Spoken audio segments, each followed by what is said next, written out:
ये कहानी इंग्लैंड के एक शहजादे की है जो कि हर वक्त शराब, लड़कियों और अपने दोस्तों के साथ आवारागर्दी में वक्त गुजारता है। इसलिए जब उसके पिता के मरने के बाद उसे इंग्लैंड का किंग बनना पड़ता है तो उसे काफी मसाइल का सामना होता है। वो उन मसाइल को दूर करके इंग्लैंड का सबसे कामयाब किंग कैसे बनता है, यही हम इस मूवी में जान पाएंगे। इस मूवी की शुरुआत 15वीं सदी के इंग्लैंड से होती है। उस वक्त बरतानिया में खाना जंगी जारी थी और इंग्लिश किंगडम बागी अफवाज को शिकस्त देने की कोशिश कर रही थी। इंग्लैंड ने हाल ही में स्कॉटिश आर्मी को शिकस्त दी थी। बच जाने वालों में एक नौजवान अंग्रेज पर्सी भी शामिल है जो हॉटस्पर फैमिली से ताल्लुक रखता है। यहाँ वो देखता है कि इंजर्ड एनिमी सोल्जर जमीन पर रींग रहा है। पर्सी तंजिया कहता है कि वो गलत सिमत जा रहा है और फिर एक ही वार में तलवार उसके बदन में घोंप कर उसकी तकलीफ खत्म कर देता है। नेक्स्ट सीन में हम हॉटस्पर फैमिली को किंग हेनरी फोर्थ के साथ खाने की मेज पर देखते हैं। किंग एक कमजोर, बूढ़ा और शराबी आदमी है। वो उनसे पूछता है कि क्या उसके लिए कोई कैदी पकड़ा है। पर्सी जवाब देता है नहीं, क्योंकि किंग ने अब तक उसके कजन की रिहाई के लिए फरोती की रकम अदा नहीं की थी जो अब भी वेलिश कैद में था। लेकिन बादशाह उस कैदी को एक बागी और गद्दार करार देता है। ये सुनकर पर्सी को गुस्सा आ जाता है और वो बादशाह को बुरा भला कहना शुरू कर देता है। बादशाह धमकी देता है कि वो इसका सर काट देगा। पर्सी गुस्से से खाने की मेज छोड़कर उठ जाता है। इसके बाद बादशाह ये कंक्लूड करता है कि पर्सी जल्द ही उससे गद्दारी करेगा, लेकिन वो ये भी सोचता है कि काश इसका अपना बेटा भी इतना बाहिम्मत होता। दूसरी तरफ हम बादशाह के बड़े बेटे हेनरी फिफ्थ को देखते हैं जो कोर्ट की करप्शन और खत्म न होने वाली जंगों से बेजार है। इसलिए वो रॉयल ड्यूटीज से दूर रहता है और शराब नोशी, लड़ाई झगड़े और अपने दोस्त सर जॉन के साथ सड़कों पर आवारागर्दी में वक्त गुजारता है। एक दिन हेनरी के पास शाही खादिम आता है और बताता है कि बादशाह की हालत नाजुक है और वो अपने बड़े बेटे को देखना चाहता है। लेकिन हेनरी को अपने बाप की कोई परवाह नहीं थी, इसलिए वो हमेशा की तरह शराब खाने में वक्त गुजारता है। अगली सुबह हेनरी एक प्रोस्टिट्यूट के साथ सोया हुआ पाया जाता है।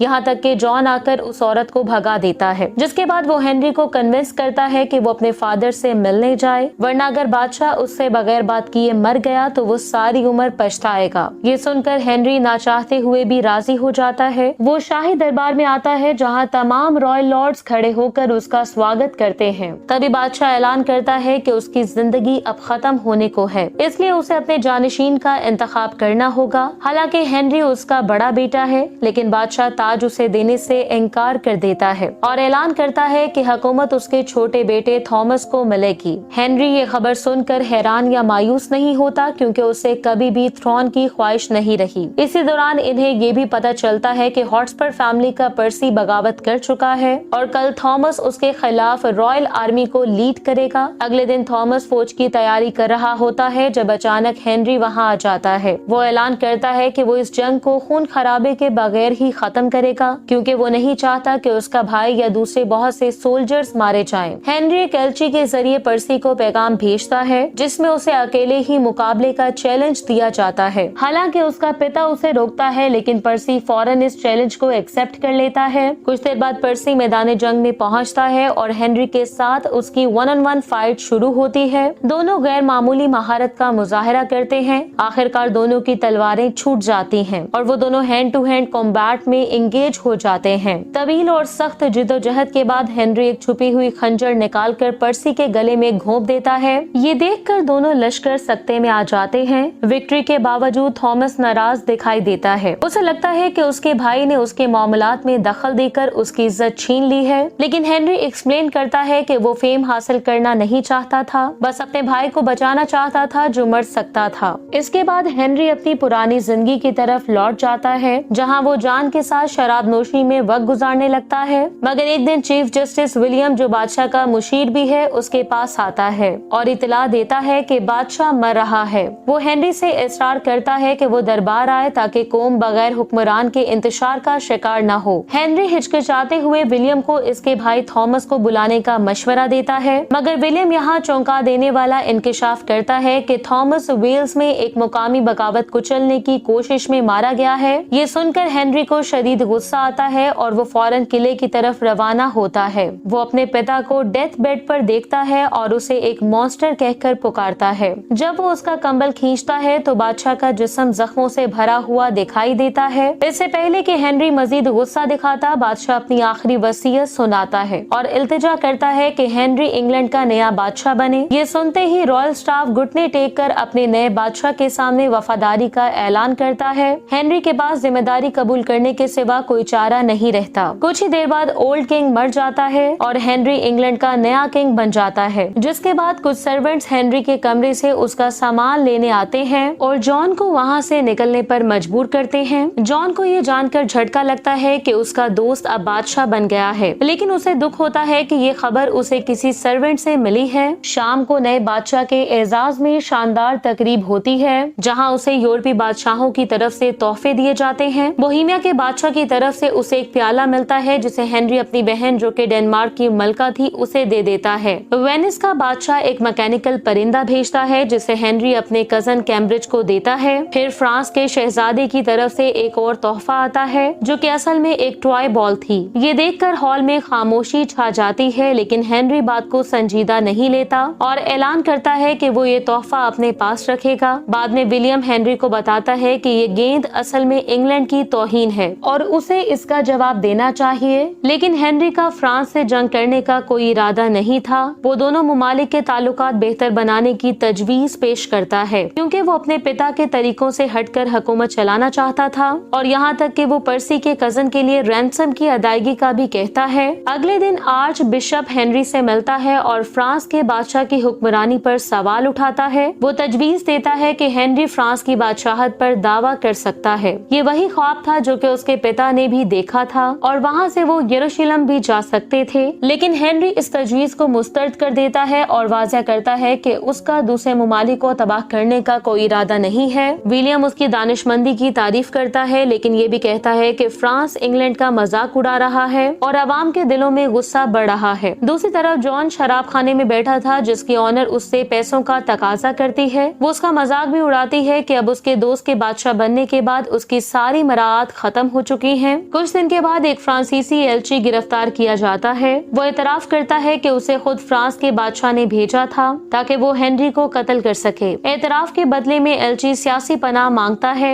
जिसे हेनरी एक्सेप्ट कर लेता है। ये सुनकर रॉयल लॉर्ड्स गुस्से में आ जाते हैं और जोर देते हैं कि हेनरी फौरन फ्रांस पर जंग मुसल्लत करे, मगर नौजवान बादशाह अब भी इनकार करता है। उसकी बजाय वो फ्रांस के बादशाह को एक धमकी आमेज खत लिखता है। वो खबरदार करता है कि अगर फ्रांस वाकई जंग चाहता है तो अपनी फौज भेजे, कातिल नहीं। हेनरी उस तोहफे के डब्बे में चंद तोप के गोले रखकर उसे वापस फ्रांस भिजवा देता है। जल्द ही फ्रांस के बादशाह का पैगाम आता है कि उसने कोई कातिल नहीं भेजा, लेकिन इंग्लिश रॉयल लॉर्ड्स इस बात को मानने से इनकार करते हैं और हेनरी पर दबाव बढ़ाते हैं। एक दिन फ्रांस का एनवॉय आता है, जो कि कैम्ब्रिज और एक और ऑफिशियल लॉर्ड ग्रे से मिलता है। वो दोनों को हेनरी के खिलाफ साजिश पर उकसाता है। बाद में दोनों विलियम को इत्तला देते हैं कि फ्रेंच एजेंट ने इन्हें लालच दिया है, लेकिन लॉर्ड ग्रे यहाँ कहता है कि एक शराबी और बुज़दिल बादशाह अच्छा हुक्मरान नहीं हो सकता, जबकि कैम्ब्रिज को भी हेनरी की ज़हनी सलाहियत पर शक था। फिर विलियम हेनरी के पास जाता है और कहता है कि उन्हें ऐसे फैसले करने होंगे जो कि मुश्किल हो मगर कौम को मुत्तहिद कर दें। बहुत सोचने के बाद हेनरी महल वापस आता है और ऐलान करता है कि आज से इंग्लैंड फ्रांस के साथ जंग में होगा। वो लॉर्ड ग्रे और कैम्ब्रिज को ये पैगाम दुश्मन तक पहुंचाने का हुक्म देता है, लेकिन साथ ही ऐलान करता है कि उन दोनों की अगले दिन गर्दन उड़ा दी जाएगी, क्योंकि उन्होंने उसके खिलाफ साजिश की थी। अगले दिन हेनरी दोनों आदमियों की सजाए मौत देखता है।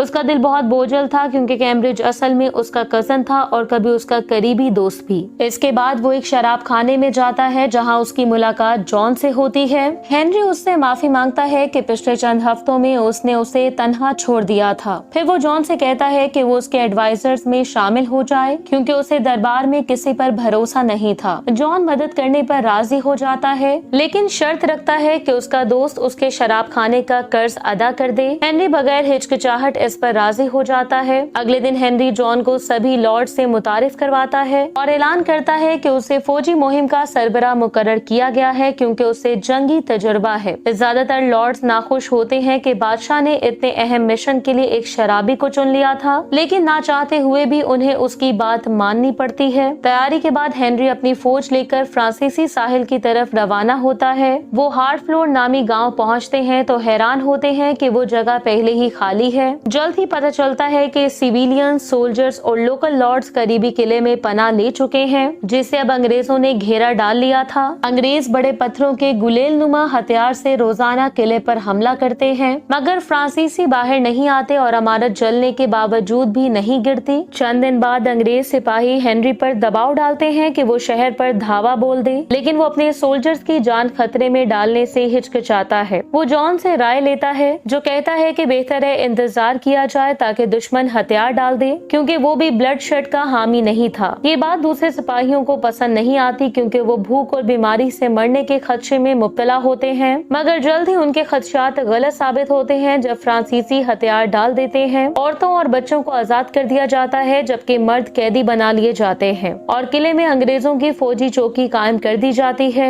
जल्द ही खबर मिलती है कि फ्रांस का शहजादा लुई अंग्रेज बादशाह से मुलाकात के लिए आया है। हेनरी रात के वक्त उसके कैंप में जाता है और फौरन समझ जाता है कि शहजादा सरेंडर करने का कोई इरादा नहीं रखता। लुई उसका मजाक उड़ाता है, वो उसकी शराब नोशी की पुरानी आदत का ताना देता है और उसकी इंसल्ट करने वाली बातें करता है। वो यहाँ तक कहता है कि वो हेनरी को कत्ल करके एक छोटे से फ्रांसीसी दरख्त के नीचे दफन कर देगा, मगर हेनरी कोई जवाब दिए बगैर फौरन कैंप से निकल आता है। अगले दिन अंग्रेज फौज अंदरूनी इलाके की तरफ मजीद बढ़ती है। कैंप लगाने के बाद 3 अंग्रेज बच्चे करीबी जंगल में निकल जाते हैं। अचानक एक बच्चे को नदी से पानी भरते वक्त पीछे से चाकू मारकर हलाक कर दिया जाता है। दूसरे 2 भागने लगते हैं, मगर एक को तीर से मार डाला जाता है। तीसरा बच्चा खौफजदा हो जाता है, लेकिन लुई उसे ढूंढ लेता है और उससे कहता है कि वो उसे नुकसान नहीं पहुंचाएगा, बल्कि वो सिर्फ ये चाहता है कि वो अपने बादशाह तक एक गिफ्ट पहुंचा दे। कुछ देर बाद बच्चा वापस अंग्रेज कैंप आता है और अपने दोस्त का कटा हुआ सर पेश करता है, जिसे देखकर सब खौफजदा हो जाते हैं।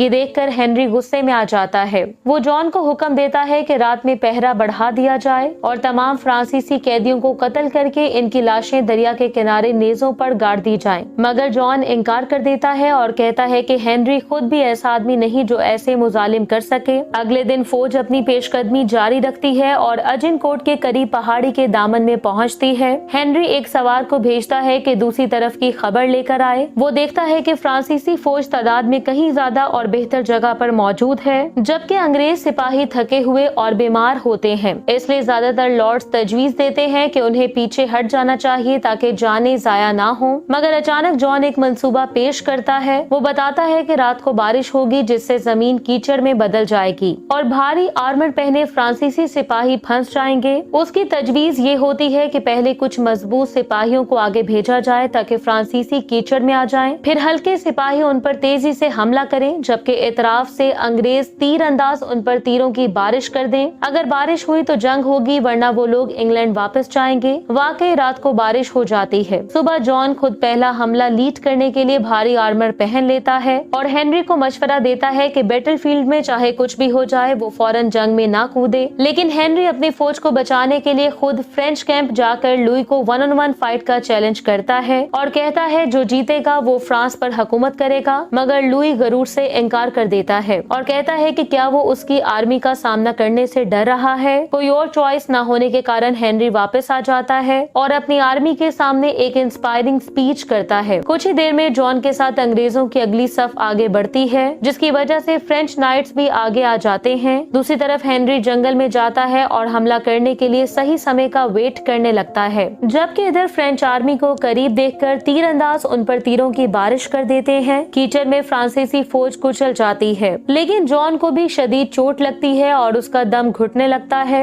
ये देखकर हेनरी मजीद तीरों का हुक्म देता है और फिर खुद भी मैदान में उतरकर लड़ता है। आखिरकार एक शदीद लड़ाई के बाद अंग्रेज कामयाब हो जाते हैं। इसी दौरान लुई खुद मैदान में आता है, लेकिन वो कीचड़ में फिसल कर गिर जाता है और अंग्रेज सिपाही उसे जिल्लत अमेज तरीके से मार डालते हैं और इसी के साथ ही वो ये वार जीत जाते हैं। लड़ाई के बाद हेनरी अपने दोस्त जॉन को गिरा हुआ पाता है। गालबन वो दम घुटने से मर चुका था। ये मंजर उसे तोड़ देता है और गुस्से में वो तमाम फ्रांसीसी कैदियों के कत्ल का हुक्म देता है। बाद में वो फ्रांस के बादशाह चार्ल्स से मिलता है ताकि सरेंडर की कंडीशंस को डिस्कस कर सके। चार्ल्स अपना मुल्क हेनरी के हवाले कर देता है और अपनी बेटी शहजादी कैथरीन की शादी की पेशकश करता है ताकि इंग्लैंड और फ्रांस एक हो जाएं। हेनरी इस पर राजी हो जाता है, जिसके बाद वो अपने मारे जाने वाले साथियों का गम लिए इंग्लैंड वापस लौट आता है। कुछ दिन के बाद हेनरी की शादी वाला दिन भी आ जाता है, जिसके लिए सभी रॉयल लॉर्ड्स जमा होते हैं। इसी दौरान हेनरी कैथरीन से मिलता है। कैथरीन साफ कहती है कि वो उसकी अतात नहीं करेगी, बल्कि उसे उसकी इज्जत कमानी होगी। होगी, जिसके बाद वो पूछती है कि उसने उनके मुल्क पर हमला क्यों किया। हेनरी बताता है कि तुम्हारे फादर ने मुझे मारने के लिए कातिल भेजा था, लेकिन कैथरीन इनकार करती है और कहती है कि उसके फादर तो हमेशा अमन चाहते थे। हेनरी उसे उस टॉय बॉल के बारे में बताता है जो कि उसके भाई ने उसे मॉक करने के लिए भेजी थी, जिस पर कैथरीन कहती है कि उसका भाई इतना बेवकूफ है कि वो ऐसी चालाकियां सोच भी नहीं सकता। फिर वो हेनरी को एक बेवकूफ लड़का कहकर तंज करती है जिसे बहलाना आसान है। ये सुनकर हेनरी को शक हो जाता है और वो विलियम के पास जाता है। हेनरी उससे पूछता है कि उसके पास कितनी जमीन है और फ्रांस को कॉन्कर करने के बाद उसे कितना हिस्सा मिलेगा। विलियम उससे कहता है कि उसने अभी तक इसका अंदाजा नहीं लगाया। हेनरी उससे पूछता है कि उसे फ्रेंच असैसिन कहाँ और कैसे मिला था। ये सुनकर वो नर्वस हो जाता है और इधर उधर की कहानियां सुनाने लगता है। हेनरी को समझ आ जाता है कि असल साजिश विलियम की थी और उसी ने ही कातिल भिजवाया था। उसने अपने फायदे के लिए ये सारी स्कीम प्लान की थी।